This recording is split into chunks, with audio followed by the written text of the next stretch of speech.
Hey guys, so welcome back to Ultimate S&S. Some of y'all may have seen the video with the chickens going outside for the first time.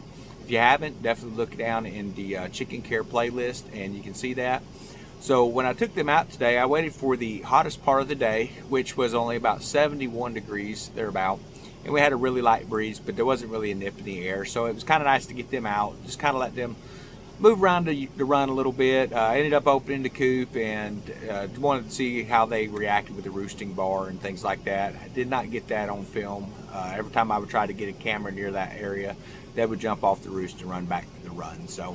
But if you're going to be moving your chickens, for those of you that are currently brooding right now, or maybe you're looking at brooding some in the future, before you can take your chickens, especially this time of the year, you don't want to get them to 5-6 weeks old and then just throw them outside. So you want to take and acclimate them. So the way you do that is you want to raise your brood light to where down in the bottom of your brood. So if you're using a heating lamp like I have in mine right now, you have to make sure you clean that periodically. I'd clean mine every day when I go out, make sure there's no dust building up on it. That will prevent fires. But you raise that up in like 6 inches to a foot, and you want to raise that up as your chickens are getting to about 5 weeks of age. The bottom of that brood area should not be any higher than 70 degrees Fahrenheit. If you're in another country and you need Celsius, you're going to have to get the conversion for that, guys. But during the evenings, it's about in the bottom of the brood with the heater on. I've removed the brooding plate and things like that. The bottom of that has been running about 52, 54 degrees thereabouts, just depending on how cool it gets in the evenings. Now, outside of that heat area, it is in the 30s here right now. So I want to get them acclimated to about 45 as a low. Now they will huddle together and things like that. You want to make sure they're not huddling too tight. If you see them bunching up, like piling on each other, then you're going to end up with some smashed chickens and things. So you need to keep an eye on that. You want to adjust that temperature to where they're comfortable. And during the day now, I am turning the brood light off. Today was the first time I ever took them outside.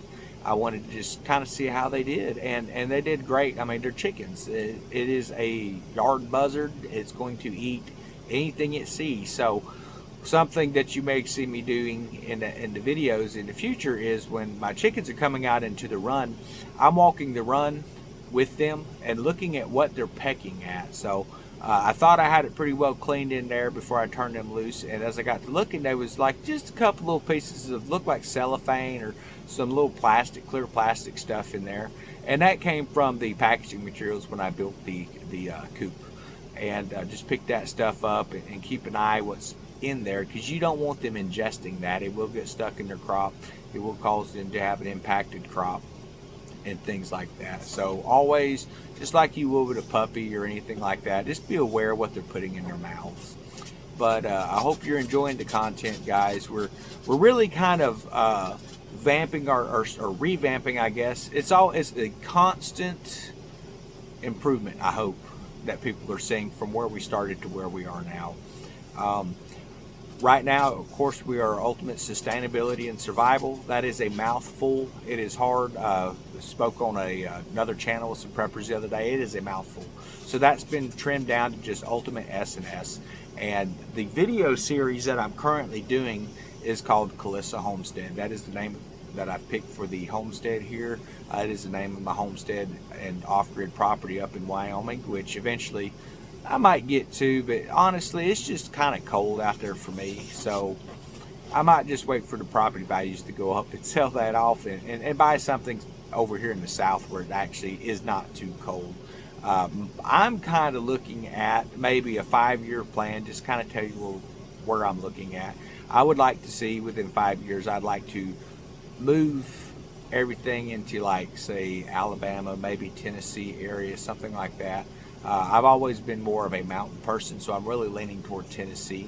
So that's something I'm always keeping an eye out for is reasonable prices on land where you don't have the restrictions. So you have to be careful if you look at wanting to do homesteading in just your town or where you're at, because there are some restrictions that say you can't have roosters. Well, you can have chickens a lot of times, and they will lay eggs, but you're not going to be able to brood. or breed, I should say, breed those chickens. So a rooster will get you in trouble with law and get you fines and things like that. Now where I live out here, this is country, and everybody has chickens and everybody has roosters, so there's not a big issue with that. We do get a lot of floods in that back area whenever we have hurricanes and things like that, and that's one of the reasons why I built the roosting bar where it stacks up instead of just across, because if we end up with a 6-inch water table coming in, those chickens would be able to get up on a roosting bar if they needed to, and that roosting bar runs up to about 5.5 feet. So that's something to think about when you're building your roosts. We've never had 5.5 feet of water standing back there. And honestly, if we get to a situation where we're looking at a tropical storm or something like that, they will move into that large shed where they've been brooding, and they would just have their food and water and stuff put in there, and would just have to clean it out after the storm has passed. So it would be a little bit more secure, I think, than to run in a coop. So you always need to have housing options for what you would do with your chickens, especially if you live down here in Florida where you get a lot of these storms and things like that. So you may have noticed on the thumbnail for this video, we have a photo of Survival Living and Ultimate S&S on the front of it. So for those who don't know, Survival Living is my older brother, and he teaches a lot of off-grid and primitive survival techniques and things like that, how to navigate via compass and maps, and just a lot of really good information there. And I'm kind of focusing more on the aspect of how to build to a sustainable level. So we work in conjunction here as far as off cameras, where we're working together for gardens and coming up with plans for, you know, things to make a little more sustainable in levels and stuff like that. So that is something we should all be looking at, is do you have family or close friends that you can work with together, and that's going to make it a little easier on you. You're not going to have to hire outside labor to help with stuff, things like that. And it's just always nice to have that second set of eyes whenever you're doing anything like this, guys. For those of you who are looking at what's happening with the Ukraine right now, there's a lot of information that's going around, and some of it's true, some of it's not, things like that. But what is true is that Putin has come straight out and said that if NATO sets up and allows the Ukraine to join, and they start setting up missile defense systems, that there will be nuclear war. So what does that mean for us here in America? Well, to me, it's impossible to catch the broad scope of the full, you know, ramifications of that. But what it should mean is that we need to start getting to a point where if you're not prepping, storing food, storing water, coming up with a sustainability plan to offset your need to run out and grab food and things like that.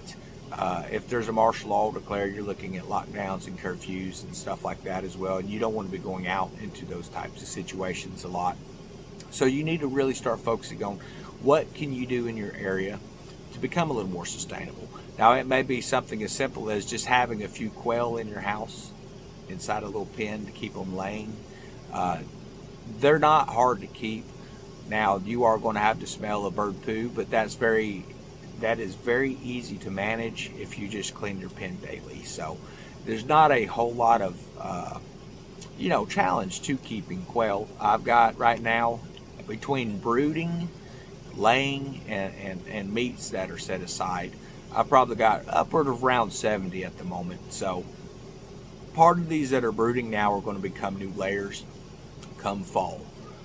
The rest of them will become meat birds and things like that, introducing some new roosters or roos, however you want to say it. There are hens and there are roosters with quail, and you want to keep your bloodlines where they're not inbreeding.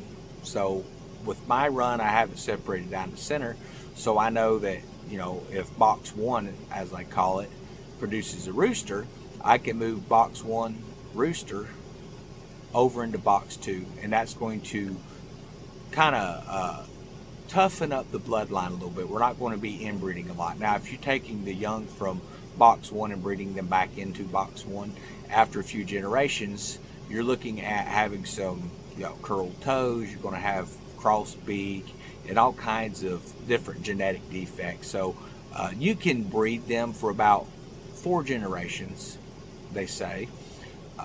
Me personally, it's easier to just keep up with who's coming from where and switching them over. And a lot of local co-ops, you can order eggs online and things like that, and it's going to be easy to hatch those back out, where you can always add a new bloodline in as well. So that's something you should really think about if you're going to raise quail.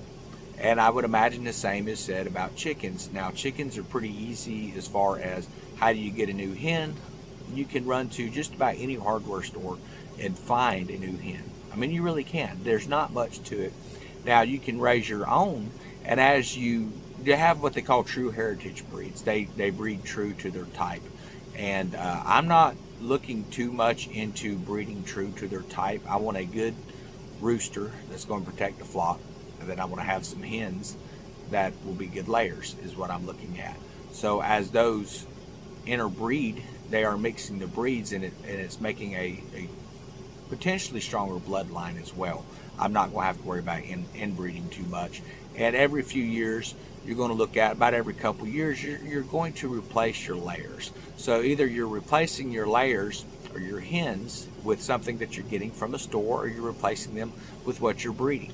So that's something to keep in mind. Maybe you don't want to breed right now, and that's fine. Chickens will lay 2 to 3 years, depending if you give them supplemental light. Now, if you're giving them supplemental light, they start to slow down about 1.5 to 2 years on their laying. So that's something to keep in mind. Do you want to rest your chickens in the wintertime? I will be resting my chickens in the winter. I figure the moment they start getting into molt, I'm going to be cutting out the supplemental light and things like that, which it should be summer, fall area, and that should naturally start to change anyway. And they will rest during the winter time. They'll just be eating and doing their thing. I do push my quail though, because quail have a very fast turnaround. There's not much to getting them bred and getting them up to laying age or even butcher age.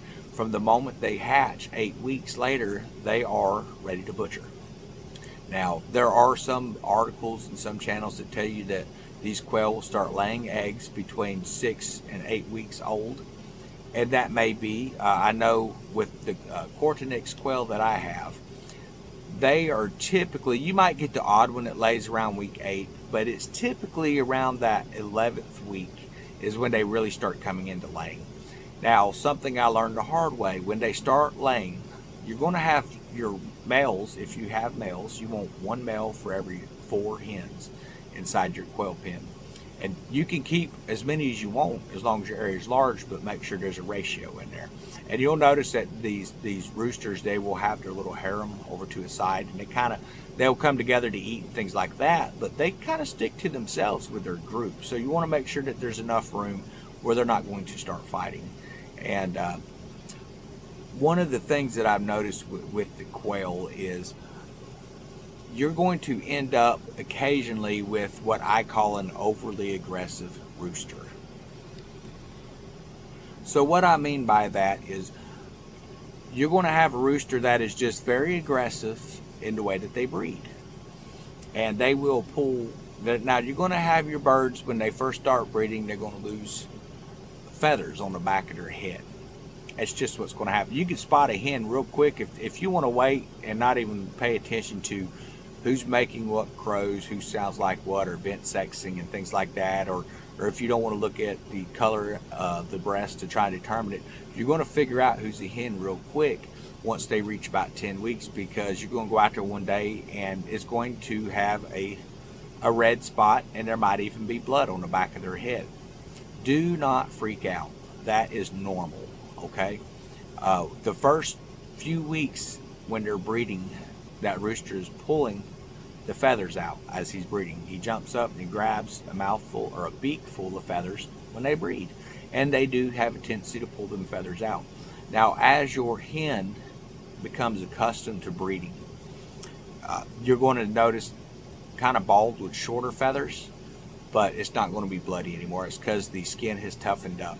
Now, if you look in there and you see skull under that skin, if there's like the skin and all is missing and you're seeing bone, my recommendation is go ahead and cull your bird. The reason I say that, and what I mean by cull, is to go ahead and process it for eating. You can go out there and potentially save that bird. You're going to have to move it away from the flock so they're not pecking her on the head and things like that. Don't let blood deter you, but if you're seeing bone from their skull, then yes, you should probably go ahead and put that bird down, because it's going to be very hard for that bird to heal, and quail do not do well set by themselves. They are a social animal and they will get depressed. So you need to balance out what you want. Keep more layers than you need. I don't try to keep more roosters than I need. There is what they call the common brown range quail. Now, they do not look like the pharaohs that you'll see in my videos, or the English white Texas A&Ms, which are the white ones, or the tuxedo quail with the real pretty white chests and stuff. The common brown range quail is a brown quail that has little black speckles, and they're a little bit smaller than these other quail, and they are very aggressive when it comes to breeding. You will end up with females where they've tried to peck their eyes out of their heads and things like that. So when I brood my chicks, before I even release my birds into the grow out pens, I look at what kind of birds I have. By 3-4 weeks, you can tell what you have. If you have common brown range quail, move them in a grow out pen, and my suggestion is raise those for meat birds. They are going to decimate your flock as far as overbreeding and things like that. They're very aggressive. They're beautiful birds, but it's just not worth the hassle. I lost a couple of hens when I was keeping some of those in with them, and I went through it. I had about 6 roosters like that, because I thought, they were really cool looking birds, but their temperament is nothing like these other quails. So those become meat birds at my house. So I hope everyone is having a great day. I hope you're really enjoying the content. I want to start trying to do more of these type of videos, as well as the other videos, and explain what's going on behind the scenes, because as enjoyable as it is to make videos showing the chickens and things like that, there's a lot of work to gathering your chickens up out of their brood, getting them in a box, bringing them out, especially with feral cats running around and stuff. You're holding your box, you get in, you want to release your chickens, and I did not have my camera on me when I went to wrangle these chicken back in, and there was one rooster that was just not having it. He did not want to come back in, and if it wasn't for the fact that it's going to be 32 tonight, I probably would have went ahead and let them stay out in their coop and roost, and just throw some straw or some pine flake in the bottom of the coop and let them get used to staying in the coop. But it is getting pretty cold, and I did not feel like running extension cords or bringing the solar generator out at this time to put a heat lamp in out there, because I've got a lot of other stuff going on. So right now we're doing gardening prep. So that's something that my brother and I are working on, how we want to plan our gardens out, because you don't want all of your crops coming off at once. If you want to have all those crops coming off at the exact same time, then you're going to have a hard time when it comes to your canning and stuff. You're just going to be working really hard on it. So we've got it planned out where we're spacing things between 2 weeks and 3 weeks from a date point of plant to harvest. So we're going to try to have this where about every 3 weeks, say this crop is ready, and then after we're done, it gives us 3 weeks to get it processed. This other crop is now coming in, ripening, and you can actually start processing it as well. It should actually really help, and then you're keeping up with what you're growing where, so you can actually take and figure out what you need to bend your soils and things like that with, where maybe you need to rotate your crops and stuff. So there's a lot that goes into that. There's a little more to it than just throwing a seed in the ground. Now, that works for a lot of people, but you will overwork the garden, and you're going to cost yourself a lot of headache in the process. So today, while I was working in the back, is one thing my brother had went, and he was helping with the garden. So he opened up some new area and some new ground that we're going to be using as well, and it's going to be mostly for corn and things like that as well. In the front area, we're going to have more of our squash and tomatoes, and some green beans and cucumbers and stuff like that. And then we're going to have an area that's going to be for like corn. We're going to do some melons and some things like that as well. He had a really good harvest of beans last year. He ended up with several hundred pounds coming off. So I don't imagine we're going to do like pintos or kidneys or anything like that, just because they did grow so well. But that's something you can look at as well, is maybe putting that in. So one of the things we're going to work into this front garden is millet. So there are different types of millet, and you can get them pretty cheap. And what you want the millet for is feeding your chicken and your quail. And understand that all of your garden scraps, except for plants such as tomato plants. Now, a chicken can eat a tomato, but you should not feed tomato plants to your chicken, because they are actually in the nightshade family. So it could potentially poison your chickens, but they can eat your cucumber peelings and all your garden scraps and things like that. And I'm going to be building a little chicken tractor, so as this stuff is coming out and we're getting the vegetables off the vines and the plants and things like that, we're going to move the chicken run in, set our chickens in, and let them just eat and poop and do whatever they want to do to that garden, and that's going to let it rest until next season. And we're going to till all that in, and we can get a fall planting in before we have to worry about that. We might pull the first crop up. We're just going to have to look and see how that works out. Our fall planting season is usually pretty dry here, starting around August. It is very hot, it is very dry, and there are some heat hardy plants you can look at. So that's something we're going to look at maybe doing. We might actually expand and do some more millet and things like that as well. And we're just going to be working on composting and stuff like that in the future too. So if you're interested in more information with any of these areas, guys, look at our playlists. So Survival Living, that is my brother's YouTube channel. He has his own business too. He takes actual groups out and trains them in the woods and stuff like that. So I would definitely recommend going over and checking out some of his stuff. If you want to learn more about some of the homesteading and things like that, that's what I'm taking care of here at Ultimate S&S.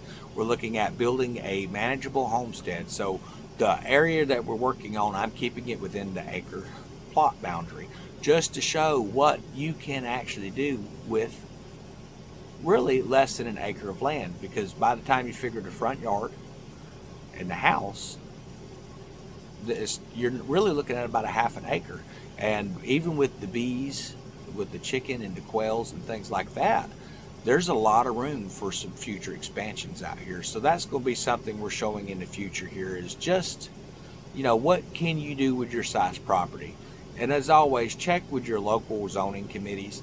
You can find what you're allowed to do and what you're not allowed to do. And there's usually some loopholes in where maybe you can keep chickens, but you can't have roosters. Or maybe you can't have chickens or roosters, but you can do quail. Quail are nowhere near as loud as a chicken. Now, they make noises, but it does not carry as far as chickens. So that's something you can look at. And really, to raise, a really good supply of quail for eggs and meat, anything that's within, say, a 4 foot by 10 foot run, and you can make it where it's 2 foot wide, 10 foot long, and you can house, 60, 70 birds. Now, everyone wants to say, well, I want a run for my quail to come out and run. There are drawbacks to that. They're going to get worms if they're on the ground. Quail do not roost like chickens.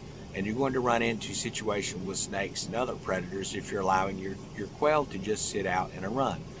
It's easier to build a pen and have wire mesh, and you can raise that pen like I've got, set a wheelbarrow under there, or just let it pile under the bin and mix straw or pine shavings in as your poo falls through that fence area or through the grating.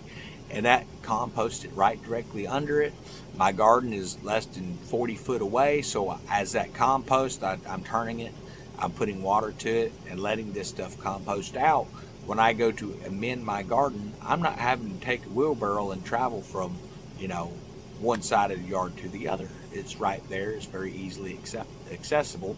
My chickens are on the other side of the yard where they can very easily compost. I'm going to have a compost back there for them, and that compost will get worked into the back fields, which will eventually become millet fields, just to sustain the feed where I'm not having to buy feed. And I'm not sure what the overall cost is going to be for the conjunction of chickens and the quail. But right now, 70 quail run me, with these chicks in brood, has been running me about $30 a month in feed. Now they have cheaper feeds you can buy. I try to buy a quality feed that doesn't have pesticides and things like that in it, but you can find whatever works for you. And you're looking at $30, and every day I've got fresh eggs. So let me look at my refrigerator here real guys. I'll show you. This is from just the past 3 days.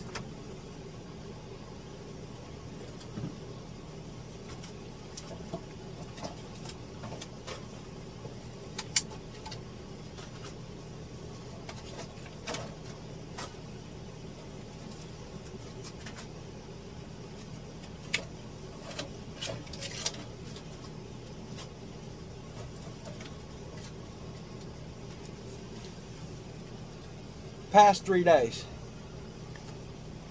That's a lot of eggs, guys. I mean, it really is. We're going to count them out here. So counting that, there are 90 eggs in the past 3 days. So I love eggs, I really do. I've been giving some of these to my brother and stuff when he does his camp videos and stuff like that, survival videos in the wilderness. I usually try to grab a couple dozen and be like, hey man, take these with you. Now I don't refrigerate those eggs. Those are fresh eggs I'm putting in packs for him, because they will keep between 4 to 6 weeks without being in the refrigerator. Now putting them in the refrigerator, you're looking at keeping them about 3 months. So what I'm actually going to be getting into here pretty soon is what they call water glassing. Now for those who don't know what that is, it's where you take, say, for every quart of water you use 1 ounce, that's by weight, not by measurement, but by weight, of hydrated lime, and you mix that in really well together, and you just have a nice big, maybe a 2-gallon bucket or a 1-gallon bucket or whatever size you can accommodate, and you mix this water with hydrated lime at 1 ounce of hydrated lime to 1 quart of water, and you will take your eggs. You want to brush dirt and poo off. You do not want to wash them in the sink, and you will just set them inside that, and they can keep very easily for 8 months. Now there are people that are saying you can keep them up to 2 years, and that gives you fresh eggs throughout the winter. So as you start getting an overabundance of eggs, you can start setting the unused eggs that you're not used for that day inside that hydrated lime water mix, and it's called water glassing, and that's going to preserve your eggs. It does not have to be kept in a refrigerator. In fact, I recommend you don't. You just put it in an area that is not in direct sunlight exposure, perhaps a closet or a pantry area, and that's going to keep your eggs. So then you can rest your chickens, or you can potentially rest your quail through the winter, which is going to extend not just their lives but their laying ability. So those are some things to look at as well. So that's stuff we're going to be going over in this channel in the future. We're going to look at doing some pressure canning. We're going to look at doing some dehydrating with certain things as well.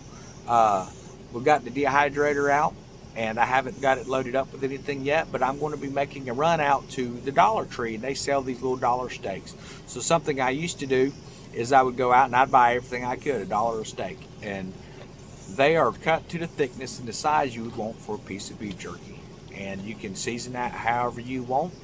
Put it in the dehydrator and then start vacuum sealing that stuff, and you're going to have meat set back, guys. So there are a lot of options you can do. They say you can dehydrate chicken and things like that.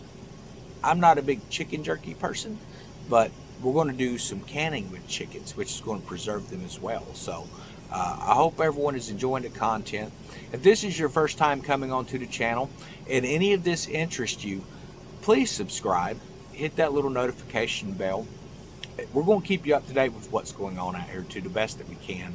And I'm really hoping that this channel, with the people that have come in already and commenting and joined in, a lot of these guys have their own prepping channels and things, and I would like us to all be able to share our information. So if you've got questions, post it up. If it's not something I can get in and answer right away, I have no doubt that a lot of our guys that are already over here, and gals as well, will be able to answer those questions. So everyone have a wonderful weekend that's coming up. Looks like it's going to be pretty nice during the day, a little chilly in the evenings, and I'm hoping by Tuesday we can get these chickens moved out, because I'm seeing some 58s and I'm seeing low 60s as our lows. And I think we're finally getting out of wintertime, coming into spring. I'm expecting probably March 1st start getting our saplings, our seedlings that we've got started. You can find that in the garden playlist. We've got some seedlings starting out, and those are going to be going outside. Now, you may be wondering why that lighting in there is so weird looking on those videos. That is a full spectrum bloom spec light, okay? That is an LED light, and it has all kinds of different spectrums of lights. That's why it looks like that kind of a weird purpley blue, reddish green type weird, depending on the angles that you're getting. And it has IR bulbs in there as well. So what that does is it gives that little plant everything that it needs to start growing. So, and when it goes outside, it's not going to be growing under one of these little traditional bulbs. These plants are going to be ready to come out. They're not going to get burnt by the sun and things like that. So, like I say, guys, subscribe, comment in. Maybe you know someone who's interested in this stuff. Share that video, guys. I've got everything opened up where you can share it. If you want to use parts of these videos in some of your stuff, I have no problem with that. This information is for everybody. So, have a wonderful weekend.